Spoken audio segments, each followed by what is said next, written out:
negosyo idea naman po natin ngayon, bagay na bagay po ngayong papalapit na po ang pasukan. So gumawa po tayo ng cheese stick, mas pinalaki po natin, mas pinahaba po natin. Bibigyan ko kayo ng tips at idea para hindi po tayo ganung mahasel sa pagbabalot po nitong cheese stick. At kung pang negosyo, mahalaga po yung pinakang costing po natin dito.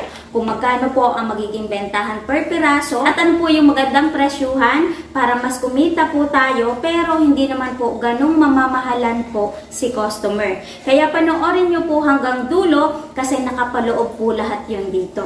So kung paano po ito gagawin, tara, umpisahan na po natin. Ang cheese na gagamitin po natin ay daily queso at ang size po nito ay 430 grams.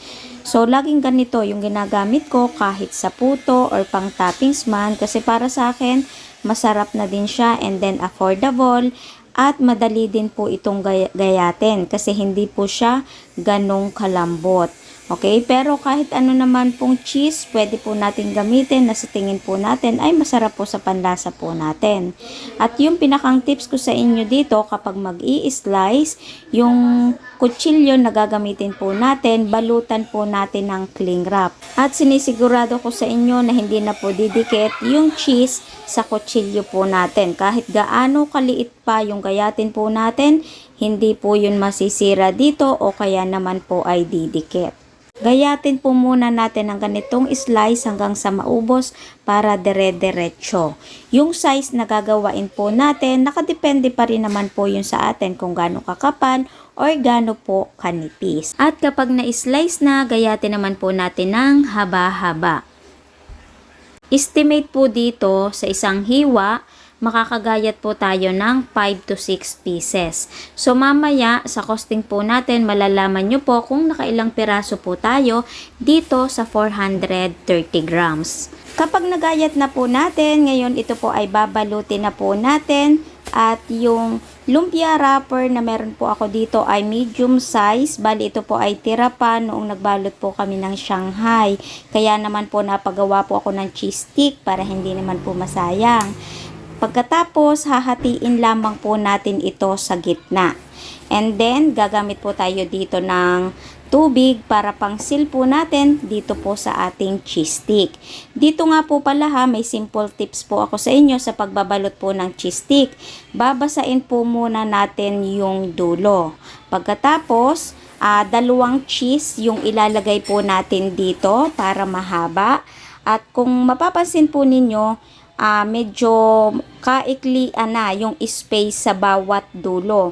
So, halimbawa, kung gagawa po tayo, pwedeng large na po yung gamitin po natin. Hindi po tayo mahirapan sa pagtutupi sa gilid. Bibilutin lamang po natin yan. Hindi naman po ganong kahigpitan. Hindi naman po ganong kaluwagan. Okay? Tapos, kapag mapapansin nyo yan, 'di ba? Ang ganda nung pagkakasil nung atin pong cheese stick. So, ito po, babalutin ko lamang po lahat. Pagkatapos, magbabalik po tayo. So, ito na po lahat yung nabalot po natin. And then, ngayon, nagpainit na din po tayo ng oil. Magprito lamang po tayo ng ilan para tikman po natin. Pero syempre, di ba, alam na natin yan. Masarap po talaga yung cheese stick. So, depende pa rin naman po yun sa gagamitin po natin cheese. Okay, so, yung daily queso na ginagamit natin lagi, so, subok na yung sarap po noon, di ba? And then, affordable din yung presyo. So, ngayon, kapag mainit na, magprito lamang po tayo sa saglit. So, mabilis lang naman itong prituhin. Pag medyo nag-light brown na yan, okay na yan. So, sasabayan na din po natin ng halo para pantay yung pagkakaluto, di ba? Kapag ganito na yung kulay, pwede na po yan.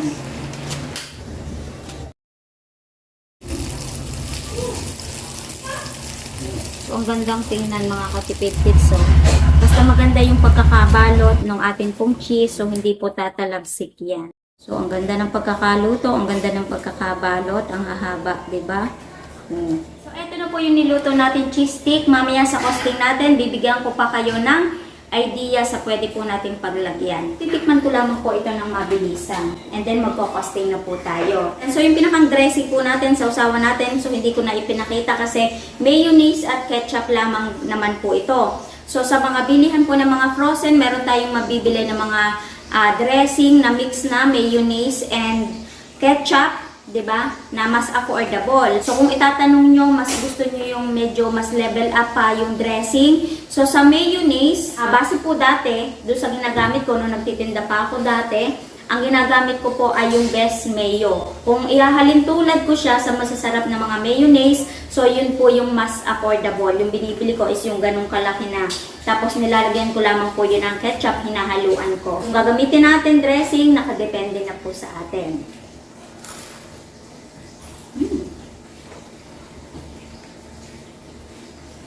Sarap merienda, ang sarap midnight snack. Pwedeng pang bahay at pwedeng pang negosyo. So yung laki ng ating cheese, tamang-tama lamang yung dito yung lasa, hindi ka mauuta. So yung ginamit po natin na daily queso, para sa akin, masarap na po yun and then affordable. Nakadepende pa rin po sa atin kung anong cheese po yung gagamitin po natin. So overall, syempre, masarap po yung ating cheese stick. And then mabilis din po itong ibenta. So kung gagawin po natin itong negosyo, mahalaga po dito yung pagkakaluto po natin. Dapat maganda yung pagka-brown na tulad po niyan, bantay na bantay po natin. Yung tipo, di ba minsan nagpiprito tayo, medyo maitim na yung bawat dulo. So dapat pantay po yung pagkakaluto para hindi po masakit nguyain, hindi masakit kagatin kapag kinain na po itong cheese stick. Magiging tanong at titipid tips, magkano po ang magiging bentahan per piece at saka magkano yung advisable na bentahan nakikita po tayo. At si customer, hindi naman po ganong mamamahalan. So ngayon, mag-costing na po tayo. So yung costing po natin costing pa rin po yun dito sa lugar po namin base po sa pagkakabili ko. So magko-costing pa rin po kayo ng sa inyo. Pero dito bibigyan po kayo ng idea kung paano po natin i-costing. So yung isang cheese na ginamit po natin na 430 grams, nagkakahalaga po yan ng 117 pesos.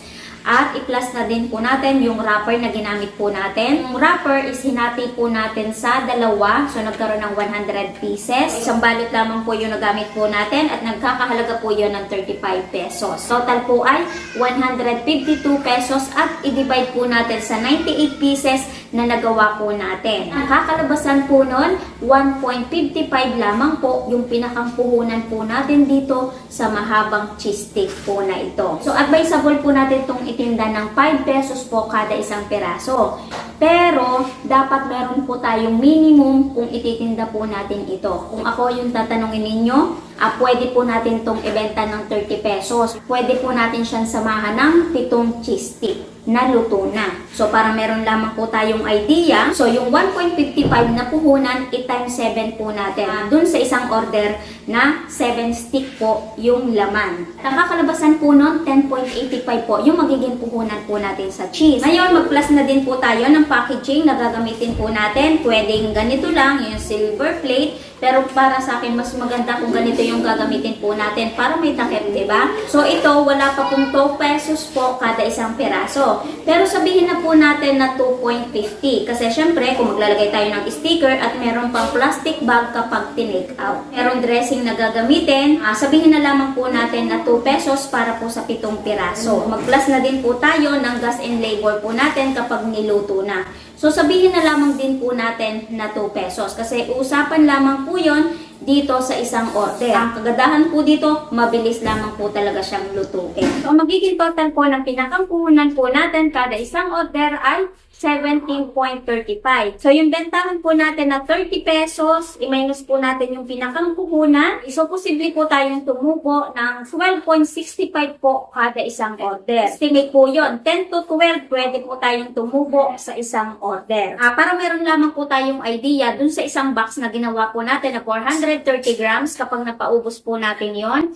So, yung 98 pieces na nagawa po natin, i-divide po natin 7 pieces. Kasi kada isang order, maglalagay po tayo ng 7 piraso. So, ang kakalabasan po nun, makakakuha po tayo dito ng 14 na order. Ngayon, i-times po natin sa 12.65 na posible po natin tubuin. At ang kakalabasan po nun, posible po tayong tumubo ng 177 pesos po doon sa isang box na ginawa po natin. Hindi na siya masama, lalo na kung mapapalakas po natin to, mas malaki pa po ang posible po nating tubuin. Uso ngayon, combo-combo. Yung merong cheese stick, merong burger, and then merong drinks. Okay? So, nasa diskarte po natin yan. Kung paano pa po natin mas palalakasin or yung mas tutubo po tayo.